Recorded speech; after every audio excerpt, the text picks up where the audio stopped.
Hello everyone, welcome to AIM Zoology and I'm your educator Sonal. Dear students, अगर आप Munger university से belong करते हो, आप सेमेस्टर 4 के 2023 टू 2027 सेशन के स्टूडेंट हो, तो ये वीडियो सिर्फ और सिर्फ आपके लिए है।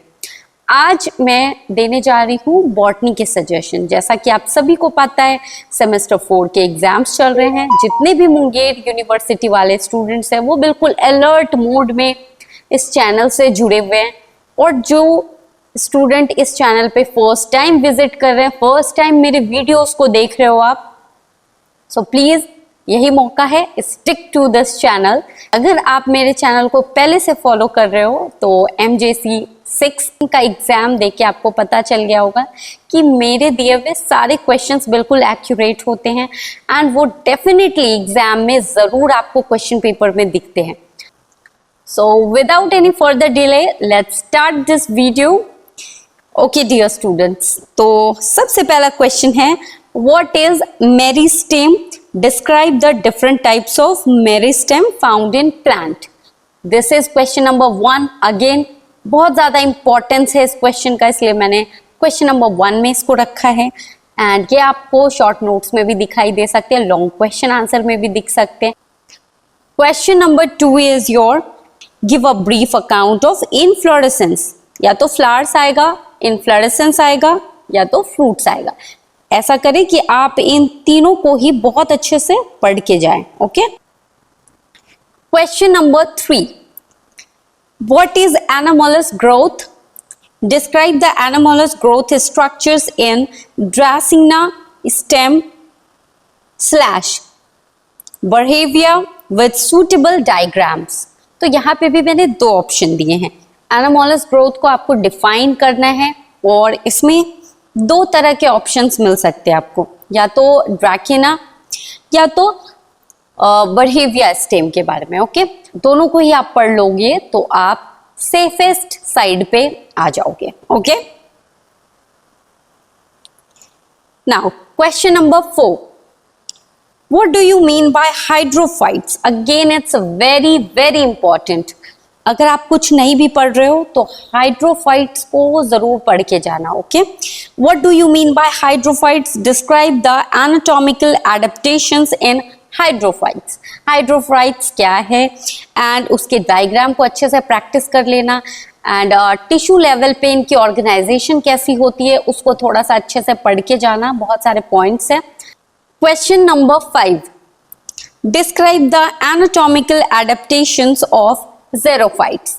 हाइड्रोफाइट्स एंड ज़ेरोफाइट्स, ये दोनों को ही मैंने ऑप्शन में दिया है, या तो ये अलग अलग आपको शॉर्ट नोट्स में दिखाई दे सकते हैं, या तो ये दोनों ही आपको ऑप्शंस के तौर पे लॉन्ग क्वेश्चन में दिखाई दे सकते हैं। एंड मैंने 6th क्वेश्चन इसी से रिलेटेड रखा है, difference between hydrophytes and xerophytes. या तो इन दोनों ही क्वेश्चन में आपको डिफरेंशिएट करने को कहा जाएगा, डिफरेंसेस लिखने को कहा जाएगा कि हाइड्रोफाइट्स क्या है, ज़ेरोफाइट्स क्या है। तो मैंने एक ही क्वेश्चन के 3 टाइप्स आपको दिखा दिए हैं। मेंटली आप सारे क्वेश्चंस के लिए प्रिपेयर रहो। ओके,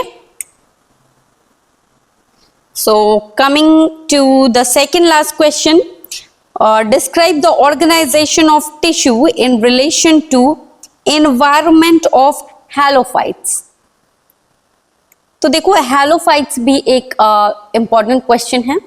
हैलोफाइट्स भी आप पढ़ के जाना, इनके ऑर्गेनाइजेशन कैसे होते हैं टिश्यू लेवल पे, एंड इन्वायरमेंट में इनका क्या इंपॉर्टेंस है, क्या रिलेशंस है। इन सारे क्वेश्चन को, इन सारे पॉइंट्स को अच्छे से ध्यान में रखते हुए क्वेश्चन का एक शॉर्ट नोट्स प्रिपेयर करके जाना, ताकि आप मेंटली तैयार रहो कि आपको वहां पे क्वेश्चंस को कैसे डील करना है। Okay, now the last question and very important question, define normal secondary growth. Normal secondary growth क्या है, आपको ये डिफाइन करना है। ओके, तो जितने भी बेस्ट पॉसिबल वे हो सकते थे आपको क्वेश्चंस दिखाने के एग्जाम से पहले, वो सारे क्वेश्चंस को मैंने यहाँ पे लिस्ट आउट कर दिया है। एंड इन सारे क्वेश्चंस को आप देख सकते हो स्क्रीन पे। एंड कुछ नहीं भी पढ़ा है आपने अगर बॉटनी में, तो इन सारे क्वेश्चंस को लास्ट टाइम पे प्रिपेयर कर लो। अभी आपके पास टाइम भी है, 16th को एग्जाम है, यू हैव 2-3 डेज। तो आप अच्छे से इन सारे क्वेश्चंस को कॉपी में नोट्स बना लो, बार बार लिखने की प्रैक्टिस करो, ताकि आपको समझ में आए कि एग्जाम में कैसे लिखना है। क्वेश्चंस दिखाने का मेरा काम था, मैंने आपको क्वेश्चंस दिखा भी दिए, बट एग्जाम में जाके आपको परफॉर्म करना है, आपको आंसर्स लिखने हैं। तो जब तक वेल प्रिपेयर्ड नोट्स नहीं बना के जाओगे, तब तक जूलॉजी में, बॉटनी में, ये सारे टेक्निकल सब्जेक्ट्स है, इसमें आप कुछ नहीं कर पाओगे। ठीक है, सिर्फ मेरा सजेशन काफ़ी नहीं है। जब तक आपके कॉन्सेप्ट क्लियर नहीं होते हैं, तब तक बहुत मुश्किल है कि आप इन पेपर में बहुत अच्छे मार्क्स गेन करोगे।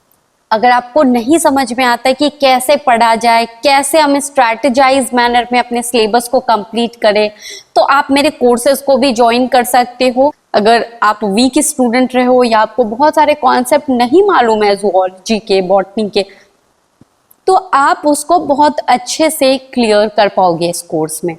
मैं इस तरह से पढ़ाऊंगी आपको इस कोर्स में कि आप किसी और को भी मेरी तरह पढ़ा सकते हो। So dear students, do check out all the details of this course in the description box, और सामने आपके स्क्रीन पे भी पैम्पलेट आ रहा होगा। और आई होप कि अगर मैं सजेशन दे रही हूँ तो बहुत सारे ऐसे स्टूडेंट होंगे जिनको इसका बेनिफिट मिल रहा है, बहुत सारे कमेंट्स भी आपके रिसीव हो रहे हैं और आई होप कि अगर मैं सजेशन दे रही हूँ तो बहुत सारे ऐसे स्टूडेंट होंगे जिनको इसका बेनिफिट मिल रहा है, बहुत सारे कमेंट्स भी आपके रिसीव हो रहे हैं, जिससे मुझे भी बहुत पॉजिटिविटी मिल रही है। आई होप कि आपके एग्जाम्स अच्छे जा रहे हैं। Best of luck for your exams. Thank you so much.